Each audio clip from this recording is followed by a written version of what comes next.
We're just moments away from pouring gas in the tank and attempting the very first fire of one of the most important restorations of the year right here at Wheels Through Time. On the lift is the iconic 1936 Harley Davidson, as we always refer to it, the grandfather of the American motorcycle. It's been absolutely hundreds of hours restoring this bike top to bottom, and it's really been one of my favorite projects here at Wheels Through Time in recent memory. So this machine, our 2024 annual raffle bike, the restoration of this motorcycle is really coming to a close, and today we are hoping we're going to see some finality to all of that hard work. So the Wheels Through Time raffle, we're now in our 22nd year of raffling off one special motorcycle for a lucky winner here at the museum. The 1936 Harley Davidson, one of the most significant and special machines that we've done to date. So over the past 22 years, we've raffled some incredible motorcycles, and this one here, if you ask me, one of the most important models of American motorcycle ever built, the 1936 Harley Davidson EL.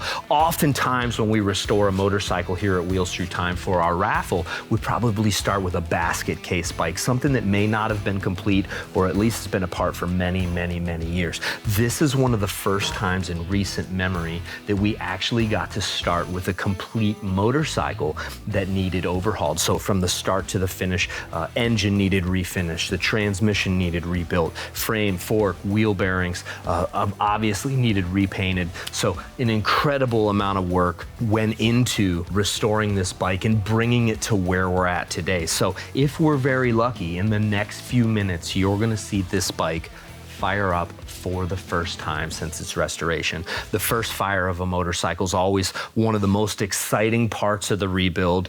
We're getting really, really close. There's just a few small things to do to finish this bike up and make it ready to run. So I've got over here just a tiny, tiny pile of parts in order to finish the bike. So we've got the primary cover to bolt on, got that Knucklehead style primary that covers the clutch and primary drive chain.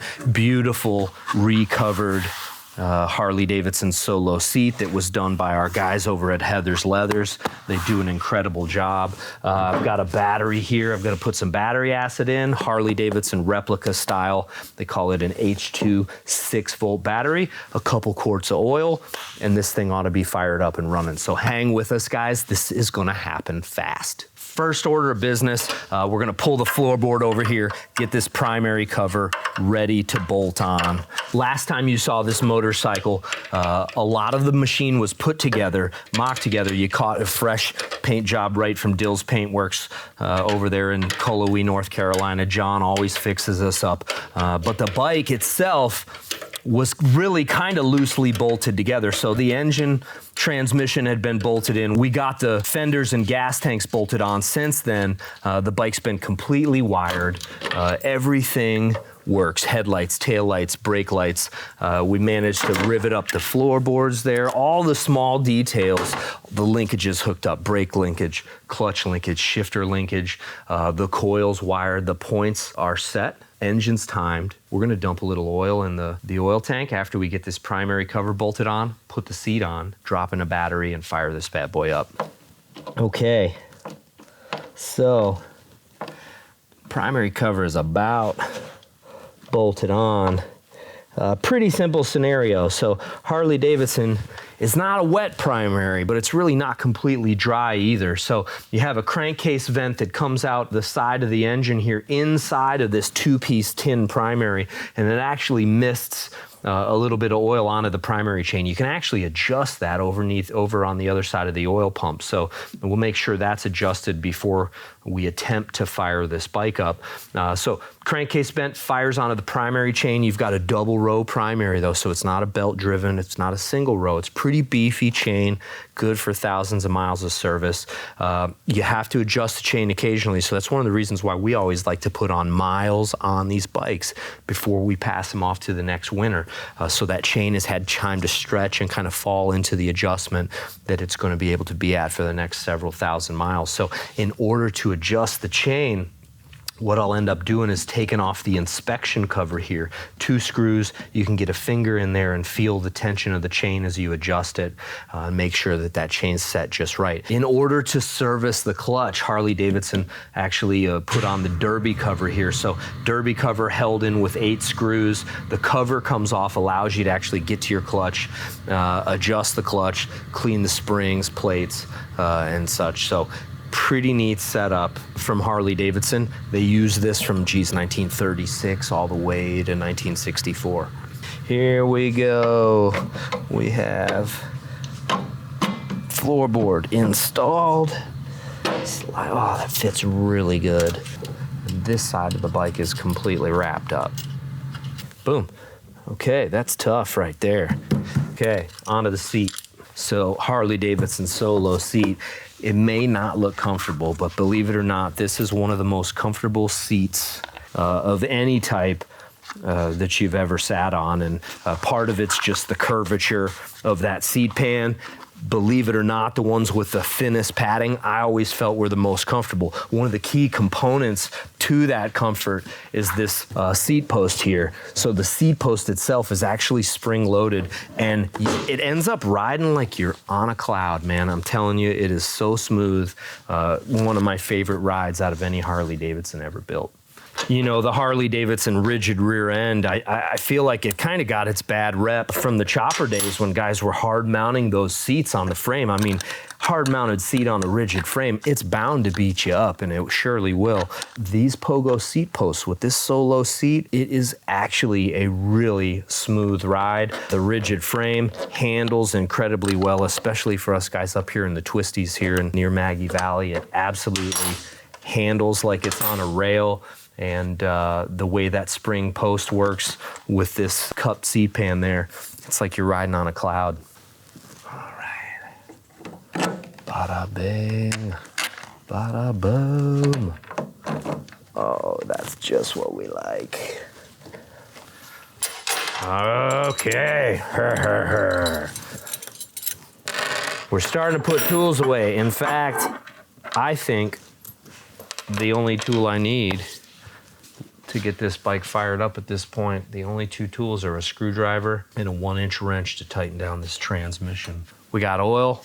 We're gonna go ahead and put in, we're gonna start with 2 quarts because that's enough to circulate it throughout the engine. We're just gonna run it through a few heat cycles, so the quicker we can get that oil warmed up and circulating, the better. After a few heat cycles, we'll fire it up again and then likely change the oil and do a full 3.5 quarts or so.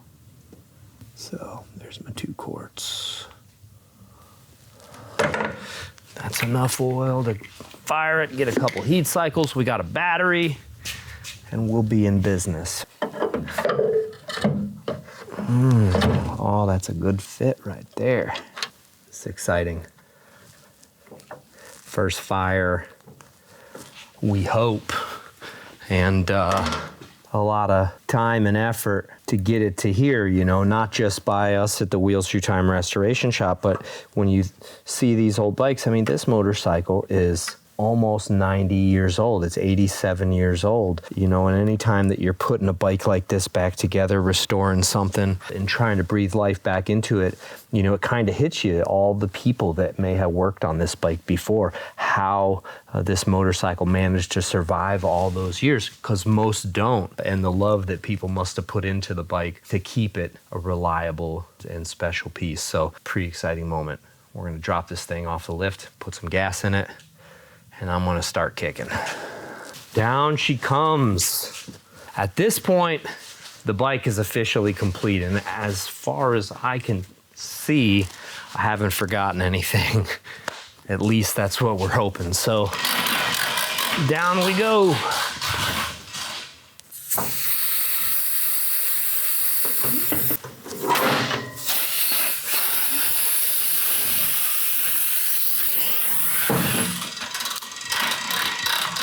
Okay, here we are. The moment of truth is upon us. A lot of work to get to this point. There's literally so many intricate pieces that have to come together perfectly with a build like this. You know, the the lower end, the oil pump, the heads, of course the transmission. I mean, all the sub-assemblies with restored motorcycles need to operate as intended, and it's never an easy thing, but this bike offered a lot of promise right from the start when we purchased it for a restoration project here at Wheels Through Time, and we're hopeful that the result is going to be worth it. Gas on. Wait for that carburetor float bowl to fill up. Look for weeps and leaks, and I think we're good. It's not leaking yet. Float ain't leaking yet. No stuck float, okay. All right, how's it kick through? First time literally kicking this thing through. Oh yeah, sounds nice. Feels nice. Okay, so we're gonna check some systems. It seems to kick nice. The clutch is holding really well. It's got good compression. Headlight? No. Something's wrong. Taillight? What do you got back here? Nothing? No, something's wrong here. Let me see. Of course. Silly stuff like this, guys, when you think you've got it all completely finished up. Ground wire, simple as it is. Now, I'm gonna go ahead and say the reason that I forgot to tighten this ground wire is because it's actually only a couple year only that they put the ground in this location. It's actually fastened to the oil line itself, the oil return line. It was in 39, I believe, or maybe even 1940, 41, where they went to putting the ground tab on the frame. Way smarter. But these, they put the ground tab, the early ones, on the oil line. Easy thing to overlook if you're used to working on later bikes. So, all right, here we go.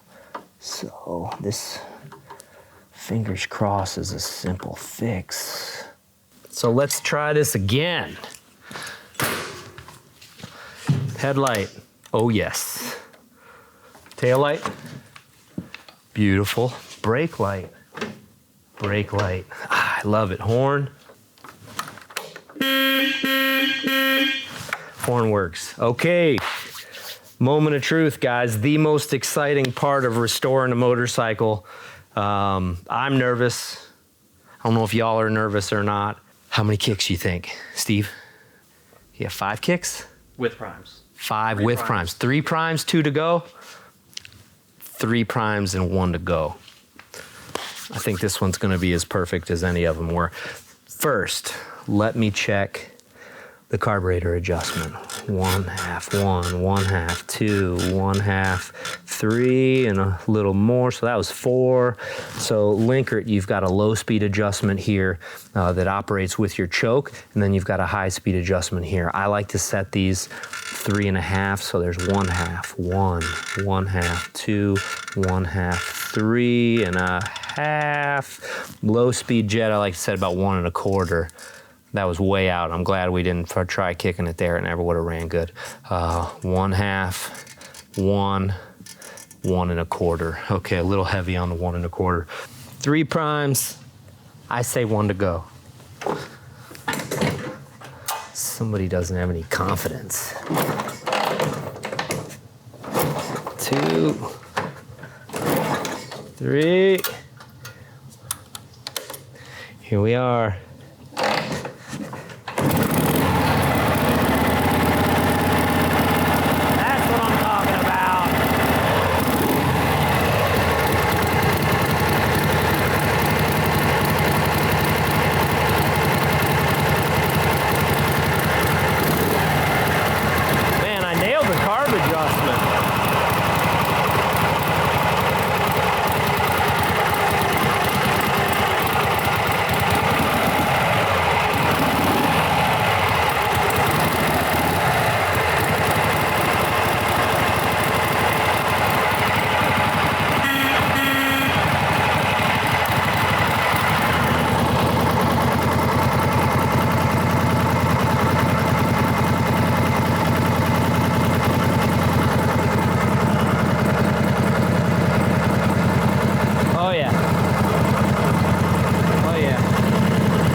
Wow. That was kind of lucky to fall into tune like that. As easy as it did. Let's see how she starts. Ooh.